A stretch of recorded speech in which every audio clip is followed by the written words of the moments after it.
News India देख रहे हैं आप और आपके साथ मैं हूं सुरभि तिवारी। वक्त हो चला है राजधानी एक्सप्रेस खबरों का। तो केंद्रीय खेल मंत्री मनसुख मांडविया से मुलाकात की सीएम पुष्कर धामी ने। दिल्ली में मनसुख मांडविया से ये मुलाकात हुई है। राज्य में राष्ट्रीय खेलों के आयोजन पर चर्चा भी हुई। तो नई दिल्ली में केंद्रीय खेल मंत्री मनसुख मांडविया से सीएम धामी ने मुलाकात की। मुलाकात के दौरान उत्तराखंड में राष्ट्रीय खेलों के आयोजन की तैयारियों के बारे में जानकारी साझा की गई। साथ ही केंद्रीय मंत्री से प्रदेश में खेल अवस्थापना सुविधाओं को विकसित करने के लिए संचालित कार्यों के विषय में विस्तृत चर्चा की गई।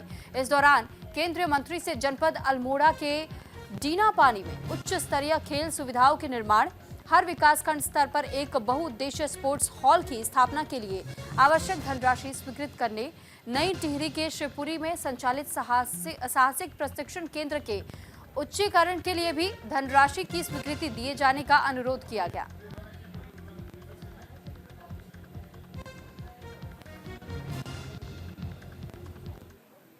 तो वहीं देश में HMPV वायरस की दस्तक देखने को मिल रही है। वायरस को लेकर के अलर्ट पर इस वक्त उत्तराखंड भी है और देखिए स्वास्थ्य महानिदेशालय ने इस बात की गाइडलाइंस भी जारी कर दी है। अस्पतालों को दिशा निर्देश जारी किए गए हैं। ऑक्सीजन की व्यवस्था करने के निर्देश दिए गए हैं।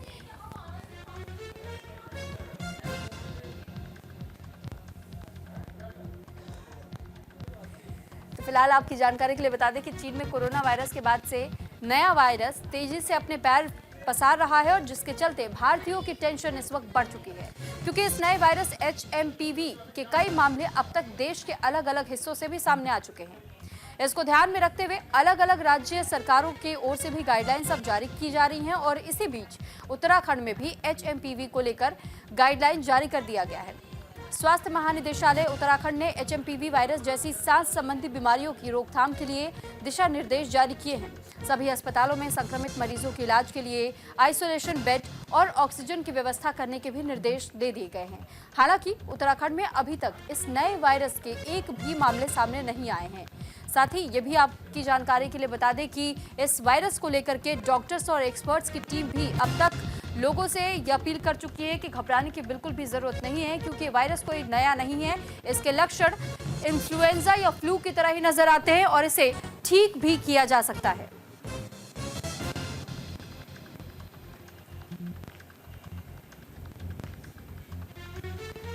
तो उत्तराखंड निकाय चुनाव से जुड़ी ये बड़ी खबर है, जहां कांग्रेस ने जारी कर दी है स्टार प्रचारकों की सूची। लिस्ट में 40 बड़े नेताओं के नाम भी शामिल किए गए हैं।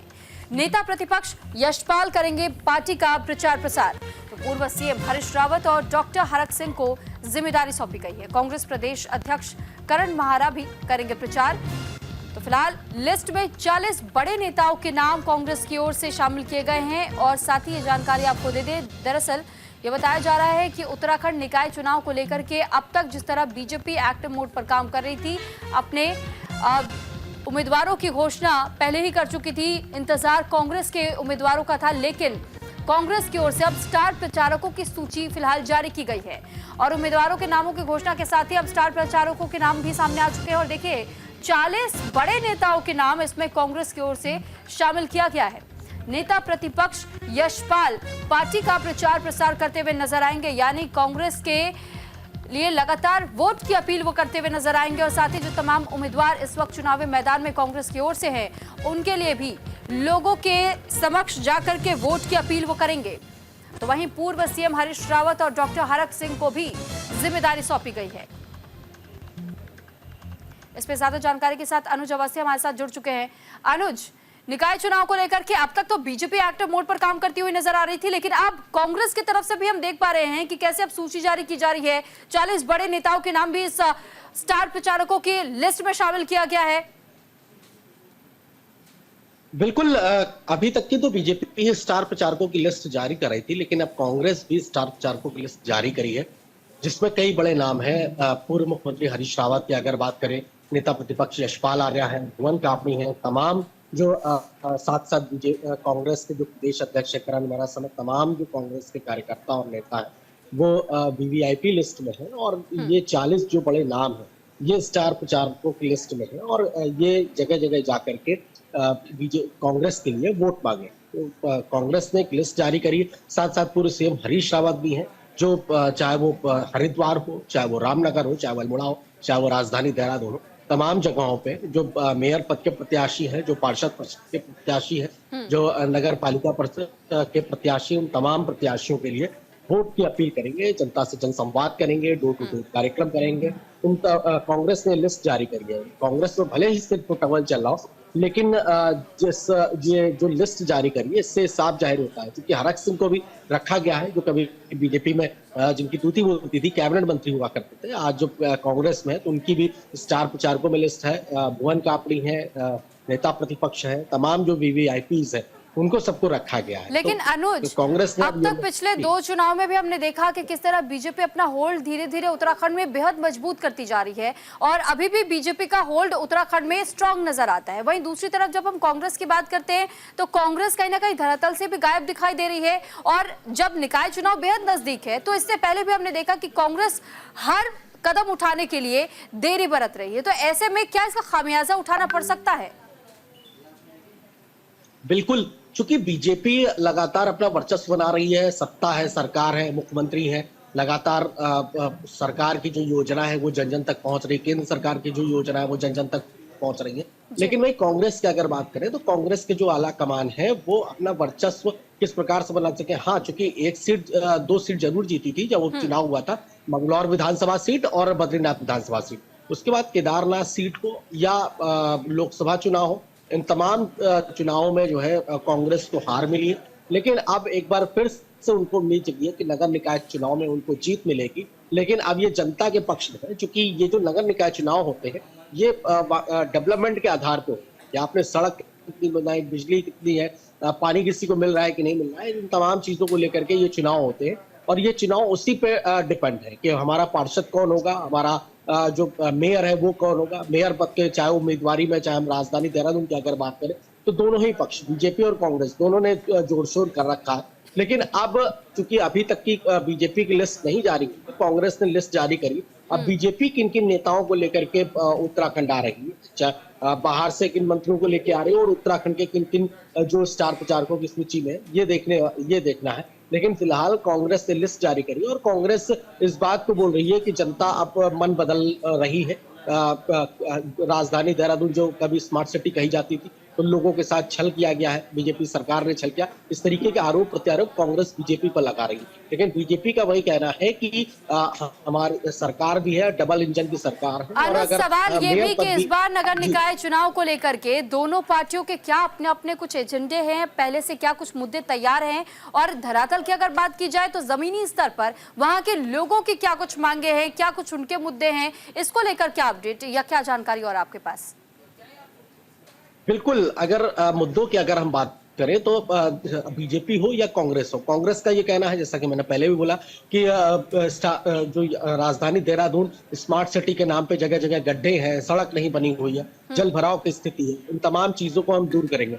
वहीं बीजेपी का ये कहना है कि स्मार्ट सिटी तो है ही है, इसके अलावा जो हमारी जो सरकार की जो योजनाएं हैं उनको हम कैसे क्रियान्वयन करेंगे।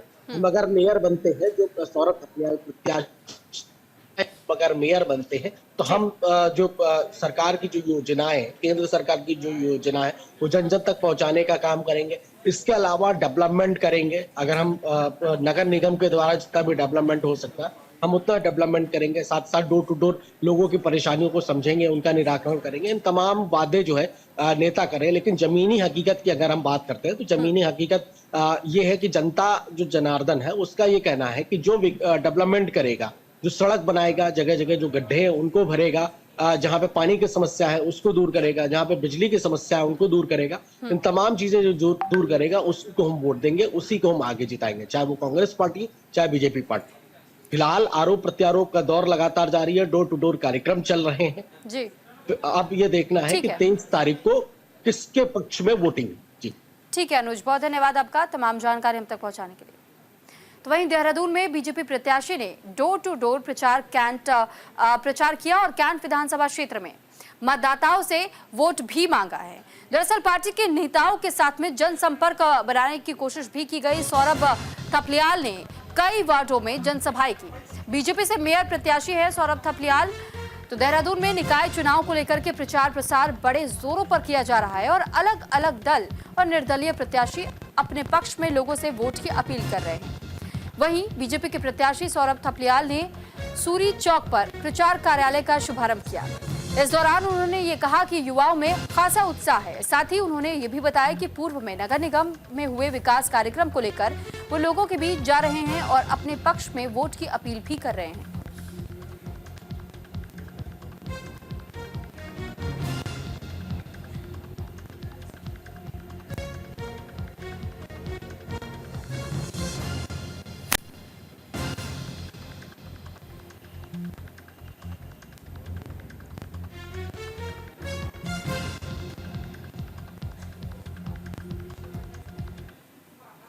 तो वहीं देहरादून में कांग्रेस प्रत्याशी ने चुनावी कार्यालय खोला और प्रत्याशी वीरेंद्र पोखरियाल के कार्यालय का उद्घाटन हुआ।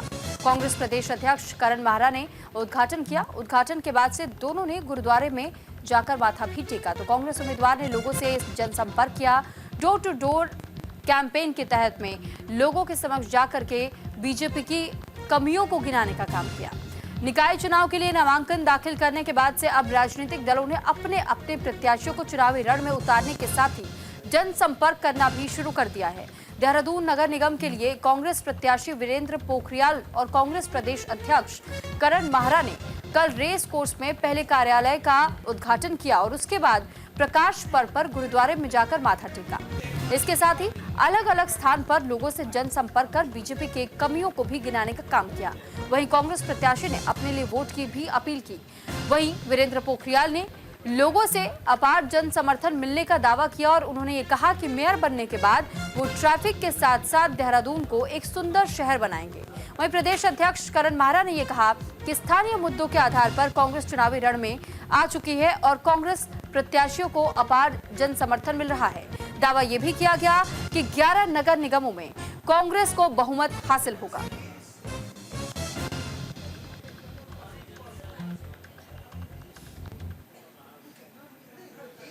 खबर हरिद्वार से। हरिद्वार में चुनावी कार्यालय का उद्घाटन हुआ। शिवालिक नगर में खुला बीजेपी का कार्यालय। तो बीजेपी प्रत्याशी राजीव शर्मा के कार्यालय का शुभारंभ किया गया। सांसद त्रिवेंद्र रावत ने कार्यालय का उद्घाटन किया। हरिद्वार के शिवालिक नगर पालिका से अध्यक्ष पद के बीजेपी प्रत्याशी राजीव शर्मा के मुख्य चुनाव कार्यालय का उद्घाटन सांसद त्रिवेंद्र रावत ने किया। इस अवसर पर आयोजित सभा को संबोधित करते हुए सांसद त्रिवेंद्र रावत ने यह कहा कि बीजेपी के अध्यक्ष पद के प्रत्याशी और सभी सभासदों की जीत तय है। उन्होंने राजीव शर्मा की प्रशंसा करते हुए ये कहा है कि कोरोना काल के दौरान उन्होंने अपनी जान जोखिम में डालकर जनता की सेवा की और क्षेत्र के विकास के लिए खुद को समर्पित कर दिया। सांसद ने आगे ये कहा कि राजीव शर्मा ने अनेक शहीदों को नाम पर चौक और पार्कों का सौंदर्यीकरण कराया और पूरे पालिका क्षेत्र में स्ट्रीट लाइट खंभों का जाल भी बिछाया गया। सभा में विधायक रानीपुर आदेश चौहान ने भी जनता को संबोधित किया।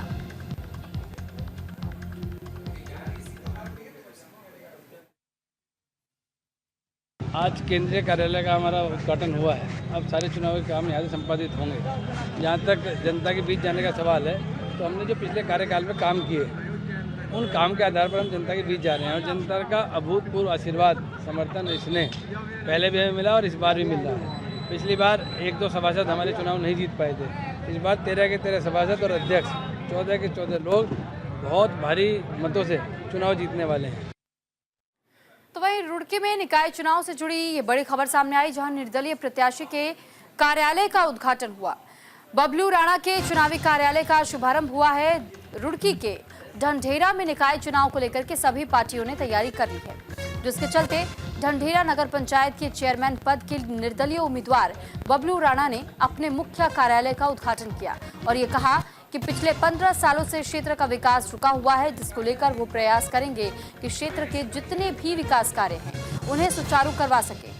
उन्होंने ये भी कहा कि वो पूर्व सैनिक है और सभी सैनिकों का समर्थन उनके साथ है, जिसके चलते वो अपनी जीत के प्रति पूर्ण रूप से संतुष्ट है।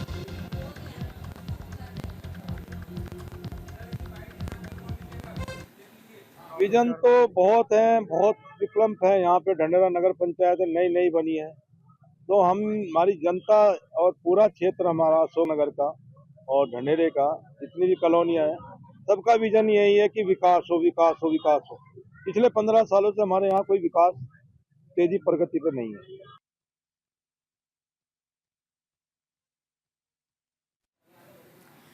रुड़की में कांग्रेस विधायक पर बड़ा आरोप लगा। गांव वासियों ने जमीन कब्जाने का आरोप लगाया। लोगों ने विधायक हाजी फुरकान का विरोध भी किया। विधायक के खिलाफ जमकर नारेबाजी भी हुई। निकाय चुनाव में विधायक के बहिष्कार की भी बात कही गई। सरकारी रास्ते के कब्जे को लेकर के कोर्ट जाएंगे गांववासी।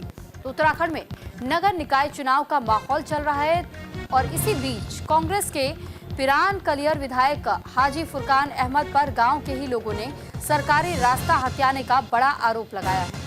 लोगों का यह कहना है कि विधायक के भाई भतीजों ने विधायक की सह पर सरकारी रास्ते पर जेसीबी लगाकर बंद करके रास्ते में फसल उगा दी। रामपुर निवासियों ने चुनावी माहौल के बीच विधायक फुरकान अहमद का भारी विरोध भी व्यक्त किया और विधायक के खिलाफ जमकर नारेबाजी की गई। लोगों का कहना है उनकी पत्नी रामपुर नगर पंचायत सीट से कांग्रेस के अध्यक्ष पद की प्रत्याशी हैं, जिनका वो खुले तौर पर विरोध करेंगे और नकारने का काम करेंगे।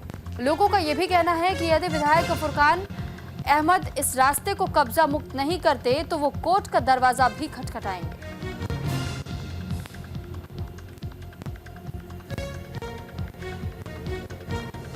काश्तकार है, उन्हें बहुत परेशानी हो रही है बुग्गी झोटा लेने में। उधर से जो रोड है चुंगी पे तो छोटा रोड है, तो सबको बहुत परेशानी है जितने भी खेत वाले हैं।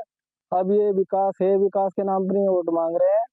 अब बताओ क्या विकास करा इन्होंने, क्या विकास कराएंगे? जो सरकारी रोड ही नहीं छोड़ रहे हैं तो आने वाले टाइम में इनसे हम वोट देके क्या उम्मीद कर सकते हैं?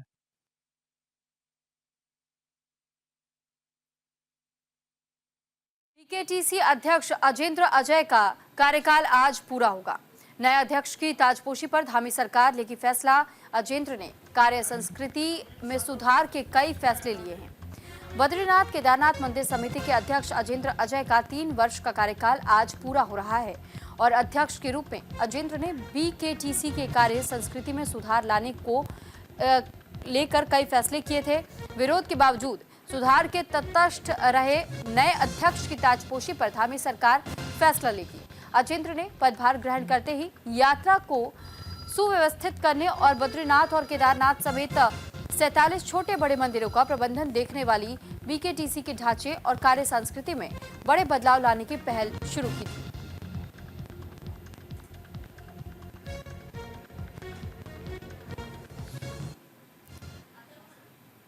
तो हरिद्वार में स्वास्थ्य शिविर का आयोजन किया गया और बहादुराबाद थाने में स्वास्थ्य शिविर लगाया गया। पुलिसकर्मियों की अच्छी सेहत के लिए शिविर में 45 पुलिसकर्मियों की जांच की गई और साथ ही फिटनेस की जांच करने के साथ एसएसपी प्रेमेंद्र सिंह डोभाल के निर्देश पर शिविर का आयोजन करवाया गया था। तो हरिद्वार के थाना बहादुराबाद में पुलिसकर्मियों की अच्छी सेहत को लेकर स्वास्थ्य शिविर का आयोजन करवाया गया, जहां एसएसपी प्रेमेंद्र सिंह डोभाल की पहल पर थाना बहादुराबाद में जया मैक्सवेल अस्पताल के सहयोग से स्वास्थ्य शिविर आयोजित किया गया। शिविर में 45 पुलिसकर्मियों का स्वास्थ्य परीक्षण किया गया। डॉक्टरों की टीम ने जवानों को बेहतर स्वास्थ्य के लिए सुझाव भी दिए। इस पहल से पुलिसकर्मियों ने स्वास्थ्य के प्रति जागरूकता बढ़ाने की सराहना की।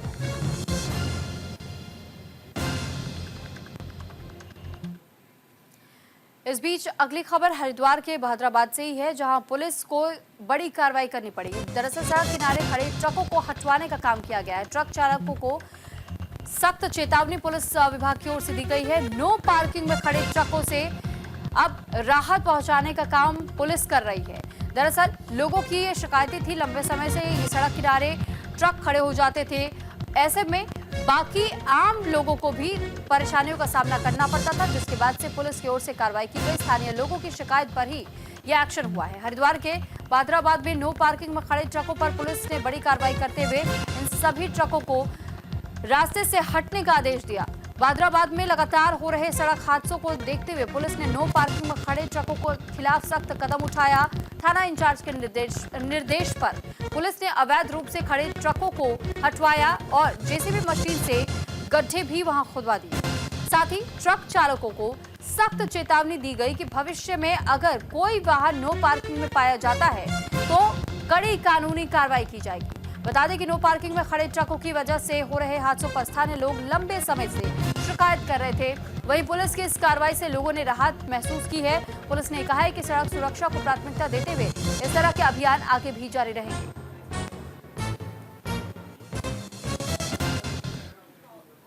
हरिद्वार में पुलिस का विशेष अभियान देखने को मिला। 200 से ज्यादा वाहनों पर अब तक रिफ्लेक्टर लगाए गए। एसएसपी प्रमेंद्र सिंह डोभाल के निर्देश पर अभियान की शुरुआत की गई थी। दरअसल कोहरे के कारण हादसों से बचाव के लिए अभियान चलाया गया, जहां हरिद्वार पुलिस ने कोहरे के कारण सड़क दुर्घटनाओं को रोकने के लिए एक विशेष अभियान चलाया।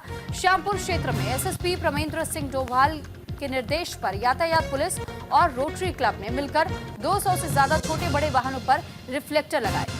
इस दौरान वाहन चालकों को सुरक्षित ड्राइविंग के लिए जागरूक किया गया और यातायात नियमों का पालन करने की अपील भी की गई। पुलिस का इस प्रयास को स्थानीय लोगों ने खूब भी सराहा है। लोगों ने पुलिस की इस पहल के लिए आभार व्यक्त किया और इसे सड़क सुरक्षा के लिए एक सराहनीय कदम बताया।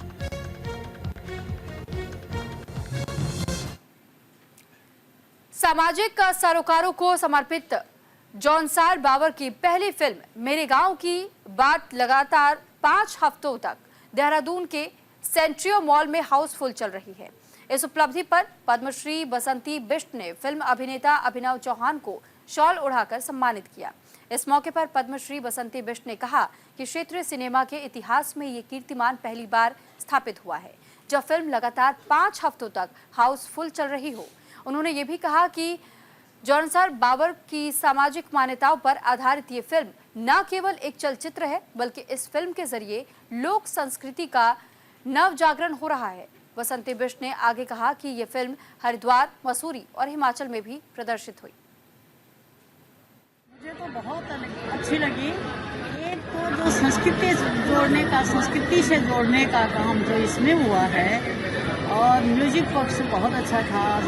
ये जो दिखाया ग्रुप में गांधी मुझे बहुत अच्छी लगी। बहुत अच्छी थी। आज हमने फिल्म देखी मेरे परिवार के साथ, और जौनसार की संस्कृति को प्रचार प्रसार का एक अच्छा मौका मिलेगा। बहुत अच्छी लगी मूवी, बहुत अच्छी बनी है। खासकर अभिनव की एक्टिंग बहुत सुंदर थी और बच्चे जितने भी बच्चे कलाकार थे सबने बहुत अच्छी एक्टिंग करी और हम आगे भी चाहेंगे अभिनव ऐसी मूवीज बनाते। तो मैं जाना चाहता हूँ अभिनव चौहान को, यश चौहान को, जिन्होंने ऐसा सोचा और जिन्होंने इस सोच को परिणित किया। ये हमारी लोक पंचायत की सोच है कि ये सामाजिक सरोकारों के लिए समर्पित है और इससे बहुत बढ़िया मूवी है। जौनसारी मूवी पहली मूवी है, बहुत बढ़िया। इसी के साथ फिलहाल इस बुलेटिन में इतना ही। नमस्कार।